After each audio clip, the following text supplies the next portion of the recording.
লাউয়ের খোসা আর মাছ দিয়ে যে এত মজার একটা ভর্তা বানানো যায় এটা জানলে এরপরে আর লাউয়ের খোসা আপনারা কখনোই ফেলে দেবেন না।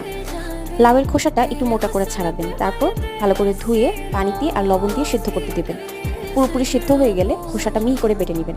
আমি এই ফ্রাই প্যানে সরিষার তেল দিয়ে দিচ্ছি 3 টেবিল চামচের মতো। মিহি করে কাটা পেঁয়াজ কুচি দিয়ে দিচ্ছি 2 টেবিল চামচ, আর 1 টেবিল চামচ রসুন কুচি দিয়ে দিচ্ছি।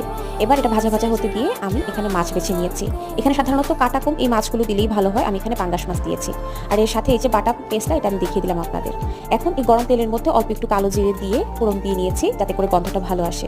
তারপর সেখানে দিয়ে দিচ্ছি অল্প একটু হলুদ গুঁড়ো, একটু ধনিয়া গুঁড়ো আর অল্প একটু জিরে গুঁড়ো।